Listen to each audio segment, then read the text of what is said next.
വഴുതനങ്ങയും മുട്ടയും ചേർത്ത് ഒരു സ്റ്റിർ ഫ്രൈ ഉണ്ടാക്കിയാലോ.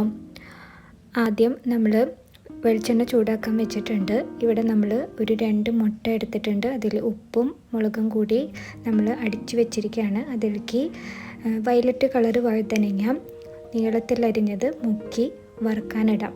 അപ്പോൾ എല്ലാ പീസസും നമ്മൾ ഈ വെളിച്ചെണ്ണയിൽ വറുക്കാനിടാണ്.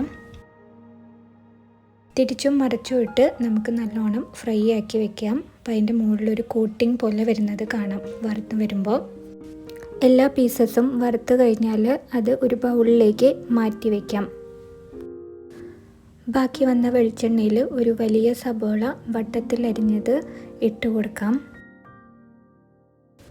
അത് ചെറുതായിട്ടൊന്ന് വാട്ടിയെടുക്കാം. അതിലേക്ക് 1 സ്പൂൺ മുളക് പൊടിയും കുറച്ച് കറിവേപ്പിലയും ചേർത്ത് പച്ചമണം മാറുന്നത് വരെ വഴറ്റിയെടുക്കാം.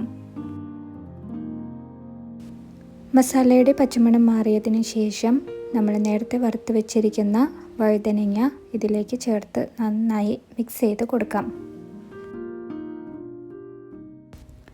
ഇനി നേരത്തെ മുക്കി വറുക്കാൻ ഉപയോഗിച്ച മുട്ട ബാക്കി വന്നിട്ടുണ്ട്. അതും ഇതിലേക്ക് ചേർത്ത് നന്നായി മിക്സ് ചെയ്ത് നന്നായി ഡ്രൈ ആക്കി എടുത്തു കഴിഞ്ഞ് കഴിഞ്ഞാൽ നമ്മളുടെ മുട്ടയും വഴുതനങ്ങയും ചേർന്നിട്ടുള്ള സ്റ്റിർ ഫ്രൈ റെഡി ആയിട്ടുണ്ട്. നല്ല ടേസ്റ്റാണ്. ഇത് മാത്രം മതി നമുക്ക് ചോറുണ്ട് തീർക്കാനായിട്ട്. അപ്പോൾ എല്ലാവരും ഇത് ട്രൈ ചെയ്ത് നോക്കിയിട്ട് അഭിപ്രായങ്ങൾ അറിയിക്കൂ കേട്ടോ.